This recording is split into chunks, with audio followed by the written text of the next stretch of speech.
Liz, where's that? Boxing101.net. Kane is in the building.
I love being a fighter. I always loved boxing since I was a child, but I didn't like I didn't want to box. I just wanted to like train at the beginning because I just wanted to get my head out of everything. I started training when I started boxing when I was 19 years old, so I started at a late age.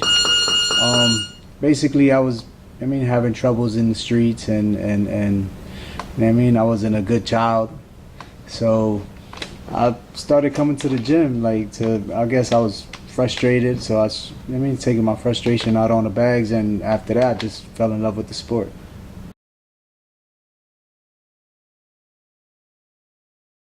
My uncle was a professional boxer back in the day, Jose Espada, and we always used to be we're the family that whenever Tito Trinidad or Miguel Cotto used to fight, we used to be all in one house, watch fights.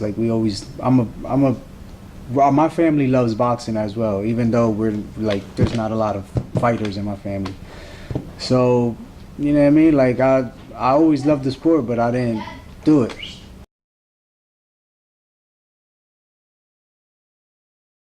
I only had 10 amateur fights. I was supposed to fight Josh Bowes. I remember to this day.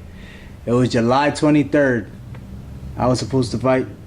That was a Monday. I was supposed to fight that Saturday. So 23rd, it was what, the 27th? I was supposed to fight on July 27th. On July 23rd, here in Reading, I got caught by the police. I owed Puerto Rico some time for something I did when I was young. And I got sent back to Puerto Rico. I was in jail over there in Bayamon, Puerto Rico. And I used to go in the gym or whatever, and there was some dude, a champion called Louis Calleja, that he used to help out the prisoners, and he used to do amateur shows inside the prisons. So he had a lot of connections when it came to politics and all that. So he was like, "Yo, we're gonna do a pro show inside of a jail." It's the first time that they ever did that. Actually, the main event is a pro fighter, Jonathan Oquendo from Puerto Rico. He was the main event. One of the twins, Joe Arroyo, fought, and then it was going to be three of us prisoners that were going to be able to fight because, one of them had pro fights in the street that he fought. He actually fought Ender Cherry. Yeah. So when they were young, his name is Rafael Sierra. I still remember his name. And then there was another kid that he debuted outside, and then he got caught and went to jail. And then it was me that I was gonna do my pro debut. So it was I don't know if it was January 11th, something like that. It was my pro debut. They did that show, and that was my first loss, man. It was hard. It was hard for you to train in that. You're in jail. You're in a box like this, so we had to run in there and try to keep, do a little shadow box, and then they would take us out twice a week to the gym to hit the bag, and we used to spar in between us with some broken up gloves or whatever. But I thought that I was gonna be able to. They got me somebody from his name was William Lorenzo. He was from the street, from Aguadilla, Puerto Rico, and I think he was 0-4, and I was like, yo, this dude is 0-4. You know what I mean? At 130. I come in at 130. He comes in at 139. 139, and they asked me, "Do you still want to fight him?" Like the commission is not even allowed to even let that happen, and I'm like, "Fuck, he's 0-4. Let's do it." Yeah, man. So I remember it was pretty packed. It was inside the jail in Bayamon 1072, 1072, and I was the first round. I got him, but I was only. I wasn't conditioned to do 4 rounds with a pro at that time. I got him in the first round. I remember my corner was a guy that trains at this gym. He went down there and they allowed him to be my trainer because he was my trainer in the amateurs over here. So he was in Puerto Rico when that happened. So they let him. Actually, they gave him a permission to go in and be my trainer, be in the corner or whatever. So he was like, "Yo, how do you feel after that first round?" I thought I was gonna knock him out. Like I had him out, and I was like, "Man, I'm good, but I'm tired." And the second, third, and fourth, I was just surviving, man. I was just running around and grabbing. I was tired, man. That was my pro debut, my first ever loss. And then when I came out on, I think it was like May 27th, and I called my mom. I said, "Yo, I want to go to the United States. I don't want to be in Puerto Rico." I came over here. I got back with Marshall, and after that, after that, it wasn't a loss until Omar Douglas.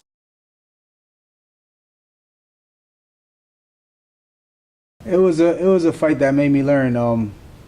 I look back at the fight, and I think I could have won that fight. It was me that personally lost that fight. He didn't beat me.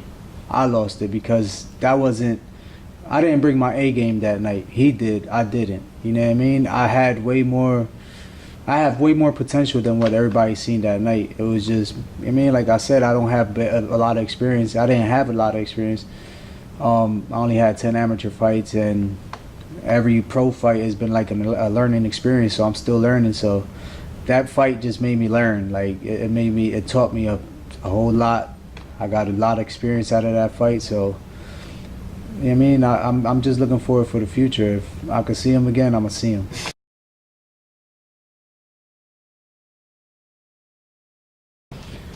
Felix Trinidad was the first that I started.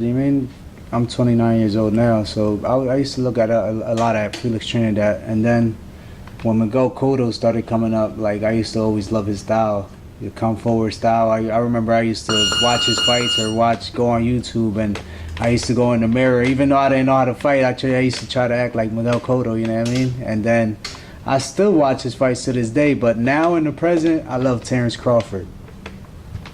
Did you hear about him calling Danny out? Oh yeah, I would love to see that fight. I would love to see that fight. I would love to see that fight. I might as well ask you since I got you wound up with it. So at 147, who would you favor in that fight? Oh my God. Honestly, Danny Garcia got the power, but I think Terrence Crawford will take him to school, man. Danny Garcia is my man. It's like I've been with him. I've gone to the gym and to his gym, and he's a cool person. But talking real, is that he's too talented. Terrence Crawford is too talented. He knows how to adjust. He don't have just one style. You know what I mean? Danny Garcia, all he's had showed me is one style. You know what I mean? He's one-dimensional. Terrence Crawford is 4 or 5 dimensions. Oh man, I guess that's going to be a good topic for debate. Yeah, it is. If it happens though, because we can't get ahead of ourselves. Like if it ever happens, you know what I mean? Definitely.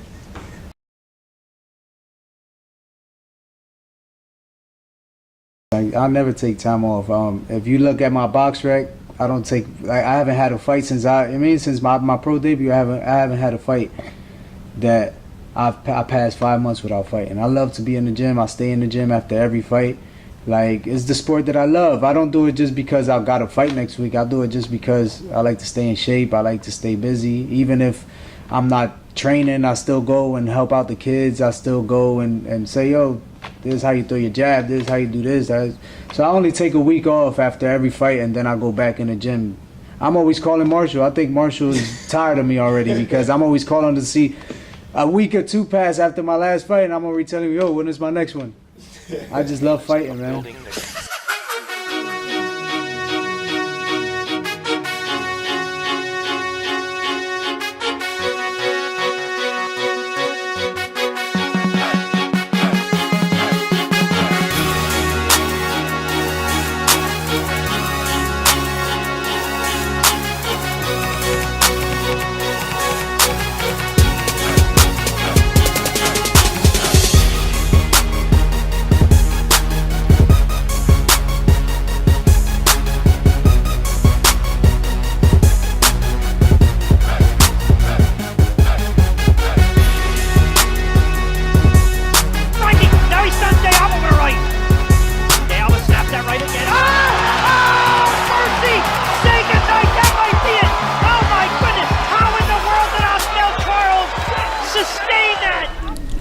Keep up.